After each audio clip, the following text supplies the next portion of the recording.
How's it going, everybody? It's Krusty Old Crow back again, doing the Tactical Perspective toy review on G.I. Joe Classified number 174, Kyle Budo Jesso.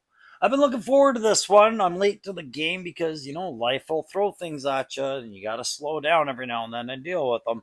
And that's what's been going on. I've been sitting on this figure for 3 days now, playing with it in all its different configurations. It is a deluxe figure. In Canada, I would equate it to something like $66 at EB Games. If you guys are interested, I'll just show you the little peeps at the box and everything like that. And while I was playing with it with 3 days, I tried every configuration of kit in this 19-piece set. And guys, if you have tripwire in your collection already, then you're going to see a lot of familiar techniques to it, as Kyle here can come in several different configurations of his kit, like I said, including almost none at all, and still be a very cool, versatile figure for your collection.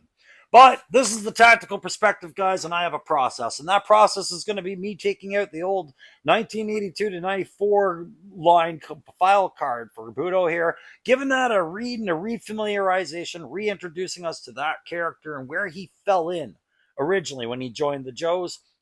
Then we're going to look at the classified design of it and ask what they've done with that to reflect that file card. That'll equate to the play grade, tack grade, and je ne sais quoi grade. That, I don't know, there's something going on here, grade, right?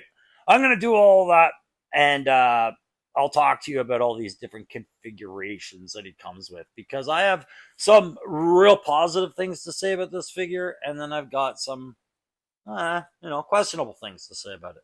Anyways, I'm going to go play with them, and we'll see what we got on the go here. All right, guys. So, as per every Tactical Perspective, I got to thank 3D Joes for the images they're providing, including this here handy file card that I'm throwing up for a codename Budo, the Samurai Warrior.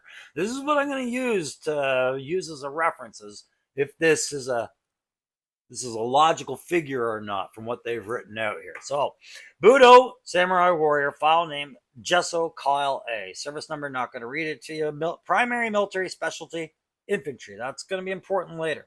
Secondary military specialty, hand-to-hand combat instructor. Right on. I would hope he could fight if he's going to dress like a samurai. He was born in Sacramento, California, and he's an E5. Okay. Here's your narrative. Budo's father was an orthodontist in Oakland. His grandfather was a farmer in Fresno. His great-grandfather was a track worker on the Rocky Mountain line. And his great-great-grandfather was a fencing master in one of the last great samurai warrior families of Japan. On his 18th birthday, he was given the family swords and a haiku written by his ancestor. The great sword sheathed glitters brightly in the dark, unseen and at rest. The man has a 5th-degree black belt in Iaido, or Aido, I can't pronounce it, the art of the live blade, and a similar rank in 3 other martial arts. He could have even higher rankings if he didn't spend so much time working on his chop, panhead Harley, and listening to heavy metal. All right, so there's your file card to reintroduce us to Kyle Jesso here. All right. Cool. That's why you're going to see images of him on a motorcycle that he doesn't come with every now and then, because I'm trying to relate him to this file card. But what does this figure really remind me of? Well, before I get into the kit and the buck, I'm going to answer that question right away. Since day one, I've been screaming that this is a Keanu Reeves love letter of a figure. This is John Wick and 47 Ronin wrapped up in one set. So you could have a depiction of both. It's why I plan on having 2 of these, because as great as it is, they put all this kit on there. You play with it long enough, you get a little tired of changing out the looks. And this guy has so many looks available to him. So I'm going to explore some of those looks with you through imagery and editing and whatnot. And I'm going to go put them over on the table there, and I'm going to go through the kit with you guys next up here. And we'll show you all these 19 pieces of kit that he's coming with. And remember, guys, if you like the TAC perspective or the alternative perspective and want to help support the channel, the best way and the freest way, that like button, subscribe button if you haven't done it, sharing, commenting, any kind of engagement always helps the channel. It's always appreciated. And that's all I'll ask you. So thanks very much. And let's go have a look at what he's coming with. Let's do it this relaxed way. Put him back in front of you for this one. Don't really feel like doing a whole lot of fancy stuff. It's been a hell of a week. So here we have Budo surrounded by the 19 pieces of kit. And we're going to go through this and Let's start with weapons. Okay, we'll start with weapons as the kit first. So we'll get this one right out of the way. Yeah, he's coming with another bullpup for some reason, right? This is to support that primary specialty of his, the infantry. Gotta do an infantry job. Gotta have infantry gear. Removable magazine, bipod that pops on and off. At least they decided to include it this time. It's complete. Yes, it's rubbery. You know, it can be dislodged from children's throats at ages 4 and up. Will not fracture on the fall because Billy threw his toy at Susie and it bounced off the wall. That's why our weapons are gummy. I keep saying it. But no paint apps, nothing to make it more enticing. This will go into a spare parts bag for me, of course, and replaced with something I like better for weapons. A second firearm he's going to come with is, of course, his extended mag, you know, service pistol with laser sight attachment. Again, no paints on there. Yes, both weapons have blast ports. No blast effects are going to be included, and you wouldn't expect one with the samurai, but you're getting this, okay? That's going to mount in his leg holster on his hip there. There you go. We're going to be showing all that in photos anyways. I'm making a bigger deal about it. So I've shown you the two firearms he has because, like I said, he's still a soldier, he's still infantry, and he still requires them. His hook is that he is a from a long line of samurais, and for some reason, G.I. Joe and their great responsibility said, "Yes, we have an exact place for that on the battlefield. Kit up, we'll make you some stuff." So what did they make him? Well, they gave him the wasadashi, or I'm not sure if I'm pronouncing it right. Wasadashi, short sword, long sword, right? This combination of blades has some paint on it. I've got a bit of scratches on the longer sword and the short sword. Just through sheathing them and unsheathing them, the paints don't hold to this plastic very well, I find. On one of two belt options, he gets one scabbard for the long sword. Goes in there, no problems. If you wanted to dress him up into his full samurai ornament, that's where you're going to get the short sword, long sword sheath for the applicable swords. Mounted on the sides that people don't like, you know, on the wrong side. If he's a right-handed swordsman, why is it, you know, but either way, left-handed, right-handed, still, they include the sheaths, and we won't get into the details of where people mount their weapons. We know it's something that Hasbro antagonizes people with. Either way, I find this one you can mount it on either side, depending on where you accept the armor plating, or in this case, a belt buckle. Right? We'll get into that with the belts, but yes, he's got those swords on there, and then he's got his bigger sword, probably that ancestral sword that was passed to him with the haiku.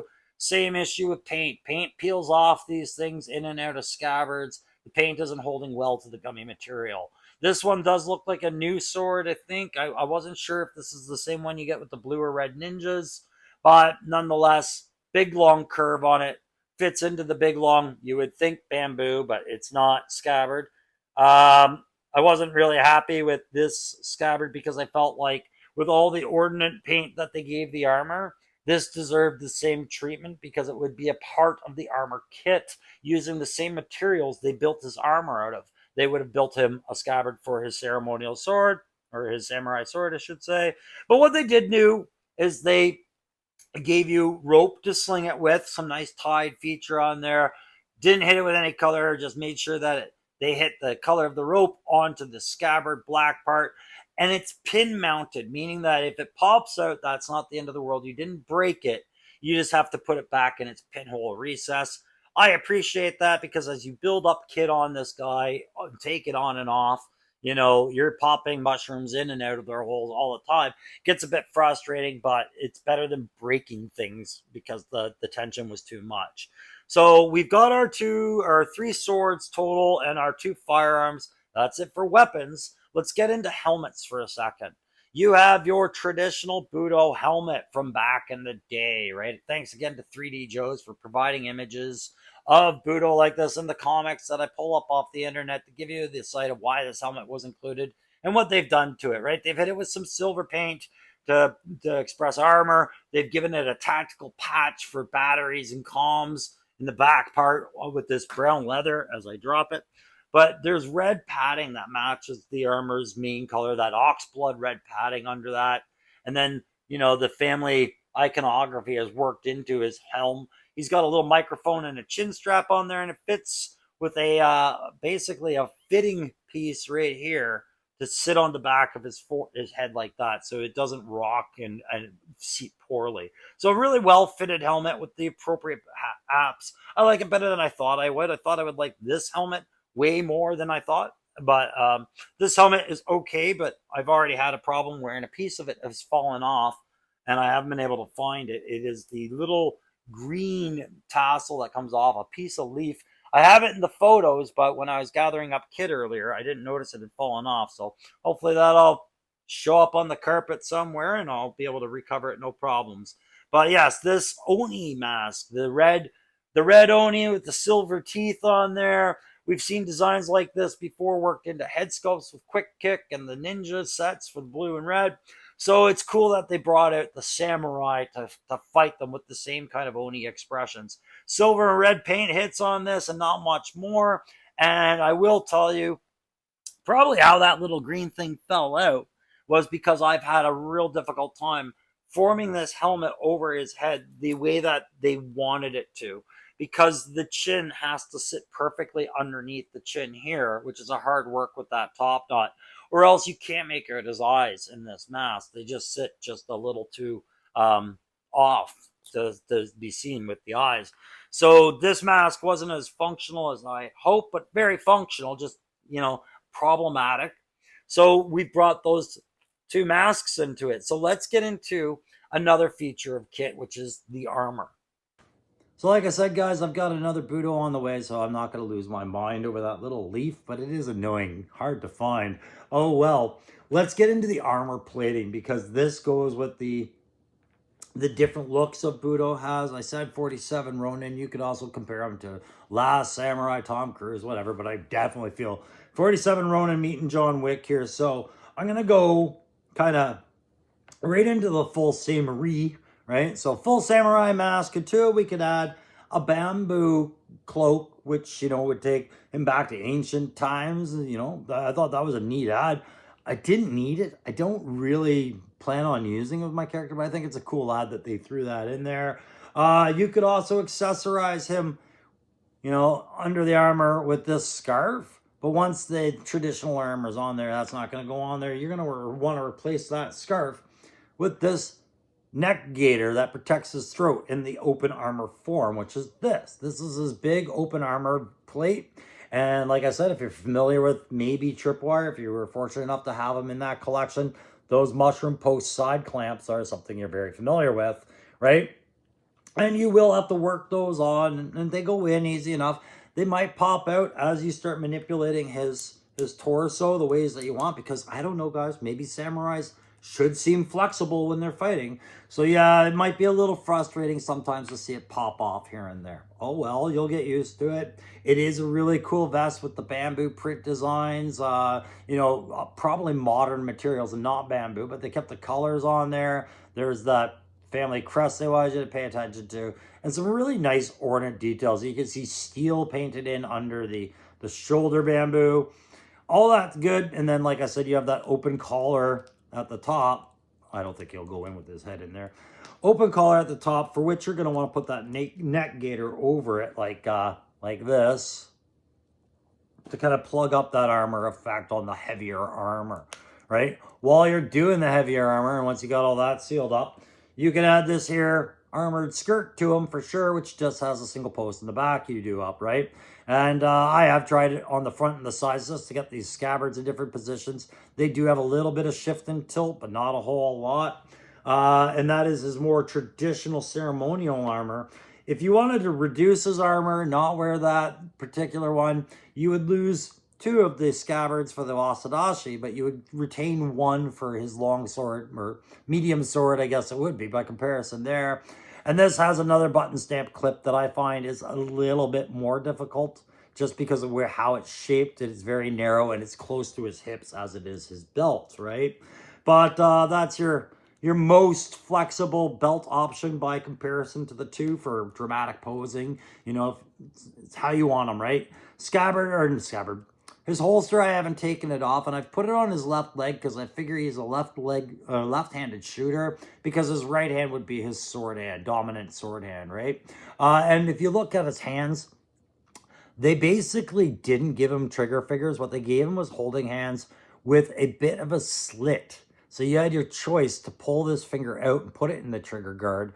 But if you wanted him just holding his swords, it wouldn't have been out of place like you see with other ninjas that have trigger fingers trying to hold swords. That finger looks out of place at times. So there was consideration given into those hands. You'll see I've got the heavier gauntlets on there. You have your choicing as we're talking about armor. To pop those hands off, go without gauntlets entirely. There's gray fabric there. Or you can replace them with the medium armor. We'll call that the old school Budo armor gauntlet, which would look like that, you know, and you have your choice. So the heavier gauntlets, I think, these are more old school samurai and brawler, and then your less colorful ones, I guess, you know, but less obstructive as well. You get way more posing with these than you do with these for wrist rotation and things like that. To match those, might as well show you the clip-on shin guards that they are exactly what I just said they were, clip-on. There you go, we've got one on and we've got another. So that you can kind of upgrade his armor as you see fit. You can mix and match components, everything like this. Remembering that, you know, Kyle Jesso works on his motorcycle and listens to heavy metal, you can kind of see what I was seeing when I decided I'm going to take a picture of him with the bike, right? With these shin guards and variations of kit on there because he's so versatile, right? So I've covered those main pieces of kit. I'll count that as covering the gauntlets. We'll get into the last vest before I talk about the head, and that's the tactical vest. I might as well throw that other head on there while we're doing it. And poppity pop, is your mama cop? Who knew that Budo could do the voodoo that he do? Did you? Me too. All right, so there you go. You got the tack vest on there with 3 to 6 mags, depending on if he's got them double stacked. And they will match the bullpup weapon that they've given him. At least they didn't give him banana mags or a bunch of extended 9 mils like Beachhead or something like that. They gave him mags that work. Retained all the Budo-ness on there. He's got his own comm set, and I'm glad they didn't give that a post like they and make it functional like they did with ESU and Law and Order. Appreciate that it's just painted on, and some really cool new designs on the back of the vest to give them some pouches and make them look more tactical than just samurai, right? This is their Budo update. You can see I don't have those posts in there because I haven't gotten to see it, but in the photos, I've got it all together, right? I'm just showing you quick changes here. So these things, easy pop right, and left, sorry. And you might want to take the head off on this one for sure because of the long hair, but with the other one, I don't think you had to. And we'll put some focus on that other head now. So we've got the John Wick version of him with the longer hair, the Fu Manchu. This is before he went and got a haircut, because I did notice that this other head option that he comes with, where he is more clean shaven, his hair, you know, you could say it's still shaved under there, sure. But if you look at the length of the top knot and how it's cut, this hair is much shorter than what's represented here, I would think. It just by eyeball guesstimation, I think this is before a haircut. But you even get just a very simple plain buck underneath that. So you can do a lot of different kit features on there or be comfortable with them, even kitless, just working in the shop on his bike, talking to the other Joes and doing stuff like that, right?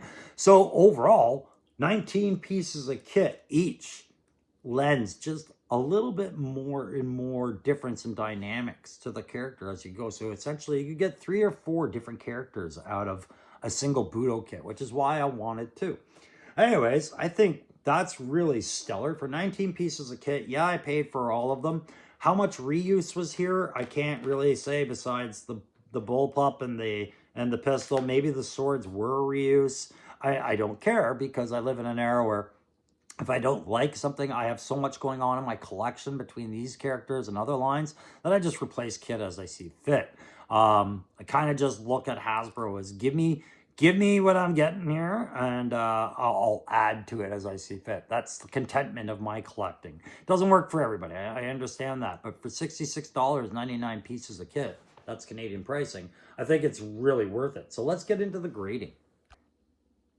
And so for a grade on Kyle, Budo, Jesso, I'm not finding it very difficult. I'm going to say that the tack grade for this one is going to be a 4. You know, it's a 5 for Hasbro for, you know, investing in a singular character that people may feel compelled to buy more than once at the price point that it's at by putting that much creativity and variability into it. So Hasbro gets a 5, but the figure itself is going to get a 4. He's a samurai in a world of bullets, right? His lineage is noble and everything, but it's lost its place on the battlefield as I see it. Great that they've adapted him to be infantry more with some of this kit and things like that. They've given him the gear to do his job, but just the insanity of a samurai warrior running around, you know, in a conventional warfare setting, you know, you're gonna stand out. You're gonna know what's going on every time this guy shows up. It's like, oh man, yeah, you know, patterns. Anyways, silliness aside, I think they did a stellar job approaching this kit to make it a playable toy. So that's gonna bring me to the play grade because I've gone with 4 on tack.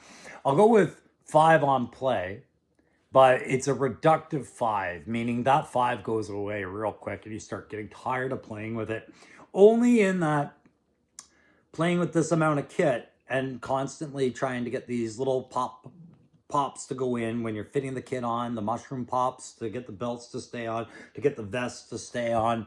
That's not overly complicated. It's not overly hard, but it does get tedious and redundant as you're doing things with photography or posing, and it happens. And after a while, you're like, yeah, I love this kit. I wish it played a little bit easier, right? So I'll say a reducing 5 on play. But 19 pieces of kit for your price and so many different characters you can make out of this guy. Not just Kyle, Budo, Jesso. If your headcanon is strong, is your headcanon strong?